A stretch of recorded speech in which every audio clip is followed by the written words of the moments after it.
오늘 14절에 보면 여호와의 영광이 하나님의 전에 가득함이었더라라고 말씀합니다.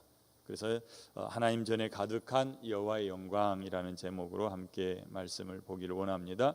역대상과 역대하를 읽을 때에 우리가 기본적으로 생각해야 될 몇 가지가 있습니다. 먼저는 역대상하의 기록 시기와 누가 기록했을까 하는 저자의 문제입니다. 역대상하가 기록된 것은 바벨론 포로 이후입니다. 그리고 2차 포로 귀환을 주도했던 학사 겸 제사장이었던 에스라가 역대상하를 기록했을 거다라고 추측하고 있습니다.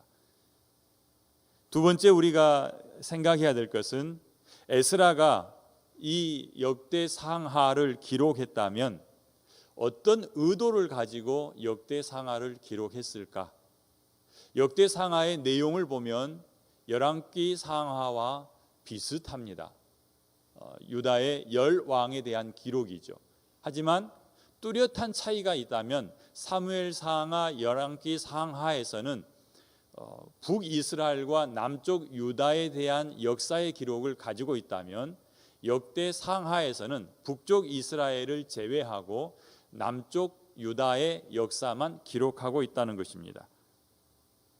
그리고 또 한 가지 우리가 생각해야 될 것은 제사장이었던 이 에스라가 가지고 있었던 생각입니다. 에스라는 두 번째 포로 귀환이 이루어질 때에 이스라엘 백성들을 데리고서 바벨론으로부터 유다 땅으로 돌아왔는데 그가 바벨론에서 출발하면서 가졌던 다짐이 있습니다. 내가 돌아가면 반드시 이 백성에게 하나님의 말씀을 가르쳐야겠다라는 생각입니다. 그가 생각하기를 유다가 멸망한 것은 하나님의 말씀을 순종하지 않고 그들이 하나님과 율법을 버렸기 때문이다라고 그 원인을 찾아냈습니다. 그래서 그는 내가 돌아가면 다시는 이런 일이 반복되지 않도록 하기 위해서 하나님의 말씀을 가르쳐야겠다. 이런 생각을 가지고 있었기 때문에 좀 더 효과적으로 하나님 섬기는 것에 대해서 가르치기 위해서 성경을 기록했고 그것이 역대상과 역대하가 되었다. 이렇게 보는 것입니다. 세 번째로는 이 역대상하의 주제를 보면 일관성 있게 어디에 맞춰져 있냐면 하나님의 성전과 그 성전에서 드려졌던 예배에 맞춰져 있습니다.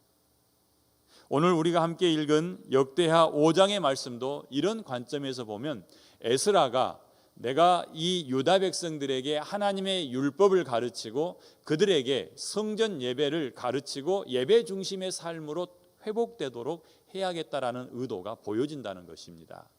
그래서 함께 읽은 5장 말씀에서 중요한 키워드가 세 가지로 보여질 수 있습니다. 첫째는 1절에 보는 다 마쳤더라. 성전을 지었는데 다 지었더라라는 얘기고, 두 번째로는 그곳에 하나님이 오셨더라는 겁니다. 그래서 다윗성에 다윗이 따로 천막을 짓고 거기에 모셨던 성막에 있었던 그 법궤를 메고서 자기가 만든 성전으로 모셔오는 거죠. 그래서 이제 성전 안에 하나님의 언약궤가 안치되었습니다.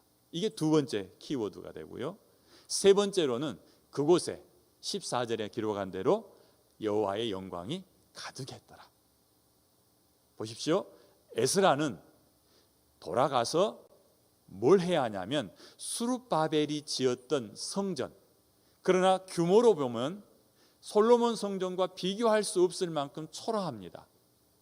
그 초라한 성전에서 하나님이 거기 계시고 그곳에서 하나님을 예배하는 예배가 회복되어야겠다라고 생각하고 있는 사람입니다. 그가 성경을 기록해 갈 때에 지금 역대하 5장에 이르러서는 세 가지를 강조하고 있는 겁니다. 솔로몬이 하나님을 위해서 성전을 완성했더라. 그 성전 안에 하나님의 보좌인 언약궤를 모셔다가 안장했더라. 세 번째로는 그렇게 하고 그곳에서 제사장과 찬양대가 예배하기 시작했더니 하나님의 영광의 임재를 나타내는 구름이 가득 채워졌고 그곳에서 하나님을 섬기던 제사장들이 도무지 앞을 볼 수가 없어서 성전에서 예배할 수 없을 만큼 강력한 하나님의 임재가 임하였더라라고 이 세 가지를 말하는 겁니다. 그러니 역대상과 역대하를 읽어가는 많은 사람들이 여기에 와서 뭘 봅니까? 아, 우리도 솔로몬이 지었던 그 성전에서 모여서 그렇게 예배하며 하나님을 섬겨야겠구나라고 마음가짐을 다시 하게 되는 겁니다. 자, 이제 여러분 눈에는 무엇이 보입니까? 우리가 봐야 할 것은 솔로몬이 성전을 지었고 그곳에 하나님이 계셨고 그 웅장한 성전에서 하나님이 기쁘게 예배를 받으셨다라는 이런 내용입니다. 그런데 잘못 보게 되면 웅장한 성전만 보이고 잘못 보이게 되면 셀 수 없이 들여졌던 양과 소의 제물 숫자가 보이고 잘못 보면 그곳에 있었던 웅장한 찬양대의 모습만 보이게 되는 겁니다. 솔로몬이 하나님을 위해서 한 일에 초점을 맞춰서 우리가 볼 것이 아니라 하나님이 행하신 일에 보아야 한다는 것입니다. 에스라가 어떤 생각을 가지고 이 성경을 기록했건 그가 물론 하나님의 성전과 그곳에 계시는 하나님과 그곳에 넘쳐나는 하나님의 영광에 대해서 기록하고 있지만 그 일이 주도적으로 일어나는 것은 솔로몬의 의지에 있는 게 아니고 솔로몬이 갖다 바친 제물의 양에 있는 것이 아니라 그곳에 인재하신 하나님의 열심에 있다는 것입니다. 그렇다면 첫 번째로 우리가 함께 살펴봐야 할 겁니다. 솔로몬의 성전에 임한 하나님의 은혜, 이것이 첫 번째 살펴봐야 될 주제죠. 하나님께서 그곳에 임재하셨고 그 하나님의 영광이 가득 차서 제사장들이 예배를 진행할 수 없을 정도가 되었는데, 첫째, 그게 솔로몬이 지은 그 웅장한 규모 때문에 하나님이 임하셨는가 하고 물어봐야 하는 겁니다. 만약에 하나님의 그 큰 규모, 모세가 지었던 보잘것없는 성막, 천으로 지은 삼중막으로 지어진 그 성막이 아닌 좋은 대리석으로 지어지고 그리고 백향목으로 지어졌던 그 웅장함, 금으로 쌓았던 그 모습 때문에 하나님이 임하셨다라고 생각한다면 우리는 하나님이 이 예배 가운데 오시도록 하기 위해서 예배당을 멋있게 지어야 돼요. 화려하게 지어야 돼요. 두 번째로 우리가 질문을 던져봐야 될 것이, 하나님의 언약궤를 시온성에서 지금 솔로몬 성전으로 모셔오는 때에 수많은 제사장들이 모여들었습니다. 그리고 그들이 어깨에 메고 많은 찬양대가 찬양을 하며 걸어오는데 솔로몬이 그 오기까지 셀 수도 없는 많은 양과 소로 제사를 드렸다라고 말합니다. 여러분들은 솔로몬이 기브온 성당에서, 기브온 산당에서 드렸던 1000번제에 대해서 기록하시죠? 혹시 1000번제를 1000번 드린 제사로 생각하십니까? 성경을 들여다보면 1000번 드린 제사가 아니라 1000마리로 드린 제사였어요. 1000번이든 1000마리든 규모가 어마어마하지요. 그 큰 규모의 제사 때문에 하나님이 그걸 받으시고 거기에 임하셨다면 우리의 예배는 초라해서 하나님이 거들떠보지도 않으실 거라는 겁니다. 그러셨을까요? 셀 수 없는 재물 때문에 하나님이 그곳에 오셨냐고 말하는 겁니다. 그렇게 보이진 않지요. 또 보십시오. 11절부터 보면 이때에는 제사장들이 그 반열대로 하지 않고 스스로 정결케 하고 성소에 대기하고 있다가 전체가 나와서 하나님께 예배하고 하나님께 찬송합니다. 다윗이 세웠던, 거기에 보니까 뭐라고 말합니까? 노래하는 사람 아삽과 헤만과 여두둔과 그의 아들들, 이것은 찬양됩니다. 역대상을 읽어보면 그 규모에 대해서 이야기를 하고 있는데 총 숫자가 288명입니다. 다윗은 그것을 24개 팀으로 만들어서 12명씩 24개 팀이 되어서 24시간 하나님을 찬양하게 했습니다. 근데 그 큰 규모가 솔로몬 왕이 성전을 지은 다음에 다 함께 모여서 하나님을 노래하는 거예요. 나팔만 120명이 불었다라고 말합니다. 그 크고 웅대한 찬양 소리 때문에 하나님이 거기에 임재하셨습니까? 그것도 아니지요. 솔로몬이 지은 웅장한 성전이나 셀 수 없이 많이 들어졌던 제물이나 그리고 120명이 함께 부는 나팔 소리 때문에 하나님이 그곳에 임재하여 구름으로 가득 채워진 것은 아니었다라는 얘기입니다. 그렇다면 하나님의 영광이 그곳에 나타난 이유는 어디 있습니까? 하나님의 은혜입니다. 하나님의 은혜예요. 우리 예배 가운데 하나님이 오시는 것은 우리의 정성스러운 예배가 아니라 하나님의 은혜 때문입니다. 이걸 놓치면, 이걸 보지 못하면 1000번을 드리려고 하겠죠. 1000마리를 드리려고 하겠죠. 여러분, 중고등학교를 지나오면서 1000마리 학을 접어봤습니까? 1000마리의 학을 유리병에 담아서 받아보셨습니까? 저는 1000마리 학도 받아보고 1000마리 학 알도 받아봤어요. 그래서 사랑이 이루어졌습니까? 우리가 뭔가를 해서 하나님이 우리 가운데 임재하신다면 우리는 어떻게 살까요? 하나님의 임재를 평생 한 번이라도 경험할 수 있겠습니까? 우리 예배 가운데 하나님이 오시고 우리 예배 가운데 임재하셔서 우리의 마음을 만져주시고 우리 가운데 은혜를 베푸시는 것은 우리가 무엇을 해서가 아니라 하나님이 우리를 불쌍히 여겨서입니다. 그래서 우리가 해야 될 일은 우리를 불쌍히 여겨 주십시오라고 기도하는 거죠. 이걸 기억해야 합니다. 기브온 산당에서 그리고 솔로몬 성전에서 하나님께서 솔로몬을 찾아오십니다. 그리고서 솔로몬에게 말씀해 주시는데, 잘했다, 착하고 충성된 종아, 네가 이렇게 웅장한 건물을 내게 주었구나 말씀하지 않으십니다. 네가 이 많은 재물로 나를 섬기니 내가 기쁘다라고 말씀하지 않습니다. 오히려 이런 말씀을 하죠. 네 아버지 다윗을 따라서 네가 내 율법을 지키면 내가 너와 함께 하겠고, 네가 율법을 버리면 나도 너를 떠나겠다라고 말씀합니다. 하나님이 요구하셨던 것, 하나님이 기뻐 받으셨던 것은 그 웅장함이 아니라 말씀에 대한 순종이었습니다. 그리고 그것을 원하시는 거죠. 지금 우리에게 원하시는 것도 우리가 많이 그리고 거대하게 성대하게 드리는 것이 아니라 하나님 말씀을 간직하는 것입니다. 주님께서도 요한복음 17장에서도 분명하게 말씀합니다. 아버지께서 주신 말씀을 저들에게 주었으니 저들로 하여금 그 말씀에 순종함으로 내가 아버지 안에, 아버지가 내 안에 있는 것처럼 저들도 우리 안에 있게 해 주십시오.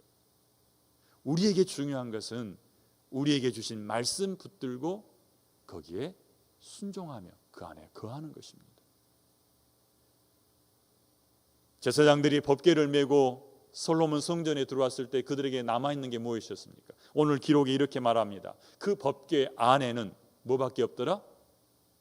2 돌판밖에 없었어요. 모세 시대에는 그 법궤 있는 곳에 무엇도 뒀어요? 만나 한 항아리도 두었어요. 한 오멜. 그리고 아론의 쌍난 지팡이도 거기 두었어요. 그런데 솔로몬 성전에 들어와 있는 이 법궤 안에는 2 돌판밖에 없는데, 돌판이 뭡니까? 하나님께서 모세에게 주신 율법이에요. 하나님이 계신 곳에는 항상 뭐가 있습니까? 하나님의 말씀이 있어요. 하나님을 모신 곳에는 말씀이 있다는 겁니다. 우리가 우리 가운데 하나님의 강력한 임재를 원하거든 하나님의 율법, 하나님의 말씀이 우리 안에서 풍성하게 나타나야 된다는 말씀이죠. 그렇게 되시기를 바랍니다. 잘못 보아서 나는 가난해서 안 돼, 나는 뭐가 없어서 안 돼, 나는 정성이 부족해서 안 돼, 이렇게 말하지 않기를 바랍니다. 여호와의 말씀을 품고 여호와 안에 있는 사람, 여호와의 불쌍히 여기심, 여호와의 인자하심을 경험하는 사람은 하나님의 임재 가운데 살 수 있습니다. 우리는 예수 그리스도 안에서 은혜를 입은 자들입니다. 그러니 오늘도 하나님의 임재가 우리 가운데 함께 할 수 있습니다.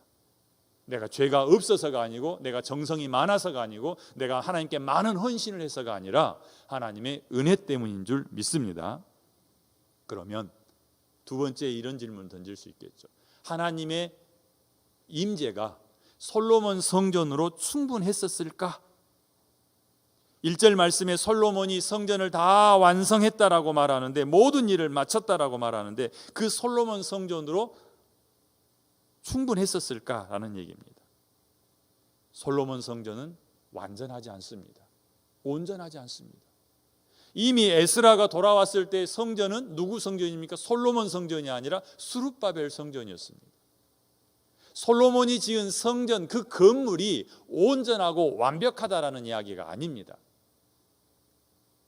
하나님도 그런 생각이 없었습니다. 하나님이 그렇게 이야기합니다. 다윗에게, 다윗이 성전을 짓고 싶어 할 때 네가 아니라 네 허리에서 나오는 네 후손, 네 아들로부터 내가 성전을 받겠다라고 말합니다. 그래서 솔로몬이 성전을 지은 거죠. 그런데 진짜 하나님의 생각이 솔로몬 성전을 받고 싶어서였을까요? 진짜라면 주님이 그런 말씀을 하지 않으셔야 돼요. 너희가 이 성전을 헐어라. 내가 사흘 만에 이 성전을 다시 짓겠다. 그 말은 하나님이 세우고 싶으시는 성전은 솔로몬 성전이 아니었다라는 말씀이죠.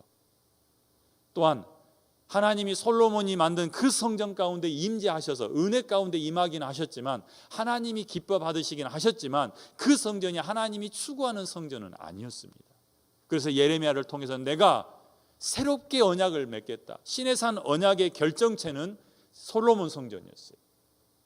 그런데 주님께서 다시 예레미야를 통해서 말씀합니다. 너희가 내 말을 떠남으로, 나를 떠남으로, 내 말에 불순종함으로 나는 언약을 새로 세우겠고, 이제는 언약을 겉에 두지 않고 너희 속에 두겠다라고 말씀하죠. 우리 속에 성전을 세우시겠다는 겁니다. 그 일이 누구를 통해서 이루어집니까? 예수 그리스도를 통해서 이루어지죠. 역대하 6장 9절에서 말하고 있는 내가 네 아들을 통해서 성전을 짓겠다라고 했던 그 말씀은 다윗의 허리에서 나오는 아들 솔로몬보다는 더 멀리 바라보면 다윗의 후손으로 오시는 예수 그리스도를 통해서 성전을 짓겠다라고 말씀하시는 겁니다. 그렇기 때문에 요한복음 2장에 가면 예수님께서 이렇게 말씀하죠. 너희가 이 성전을 헐라 내가 사흘 동안에 일으키리라. 그런데 그 밑에 보면 그러나 예수는 거기 46년 동안 세운 헤롯 성전을 말하는 게 아니고 자기의 육체를 가리켜 말씀하신 것이더라. 그러니 누가 성전입니까? 예수 그리스도가 성전인 거죠. 그런데 이 예수 그리스도가 우리를 위해서 죽으시고 부활하시고 승천하셔서 더 이상 안 보입니다. 그런데 주님이 말씀하시죠. 내가 성령을 통하여 너희 가운데 찾아오겠고 너희 속에 있을 거다. 성령 하나님을 통해서 우리 안에 들어오셨으니 이제는 누가 성전이 된 겁니까? 예수 그리스도를 모시고 사는 내가 성전이 되는 겁니다. 바울이 고린도전서에서 이런 얘기를 하는 거죠. 너희가 하나님의 성전인 것과 하나님의 성령이 너희 안에 거하시는 것을 알지 못하느냐. 성령이 내 안에 거하시니 내가 하나님의 성전이 된 것입니다. 또 고린도전서 6장 16절에서 말씀합니다. 하나님의 성전과 우상이 어찌 일치가 되겠느냐. 우리는 살아계신 하나님의 성전이라. 우리가 하나님의 성전입니다. 이제는 하나님의 영광이 어디 가운데 있어야 됩니까? 우리 가운데 있어야 되죠. 성령 하나님이 우리 안에 계시는 것처럼 하나님의 영광도 우리 가운데 임하셔야 한다라는 말씀입니다. 이제 한번 보십시오. 솔로몬이 성전을 짓고 뭐 할 때에, 그곳에서 예배할 때에 하나님의 영광이 임합니다. 은혜로 임한 영광이지만 언제 임했다고요? 예배할 때. 그럼 이렇게 말할 수 있을 겁니다. 우리가 예배자로 하나님 앞에 설 때에 하나님께서는 은혜로 우리를 찾아오시고 우리의 가운데 뭘 하시겠어요? 영광을 드러내시는 것입니다. 예수 그리스도로 인하여 구원받은 하나님의 백성이 예배자로 설 때에 그곳에 하나님의 영광이 임하게 되는 것입니다. 우리가 오늘 하루 예배자로 살아야 할 이유죠. 혹시 어제 날마다 성경 읽으셨습니까? 그 읽기 따라 읽으니까 신명기 23장을 읽죠. 하나님이 뭐라고 말씀하십니까? 내가 내 백성 가운데 거하며 그들을 구원하고 그들에게 있는 적들을 물리칠 테니 내가 너희의 장막 가운데 행할 테니 너희들은 대변 볼 때에 삽 들고 나가서 대변을 파묻어라. 너희 주변을 깨끗하게 해라. 거룩하게 해라. 내가 너희 가운데 있습니다. 내가 너희 집 사이사이를 돌아다닐 테니 내가 똥 밟지 않게 해라. 오늘 예배자인 우리 가운데 찾아오신 하나님을 위해서 여러분의 몸을 거룩하게 유지할 수 있기를 바랍니다. 우리 안에 하나님의 영광이 임할 수 있기를 바랍니다.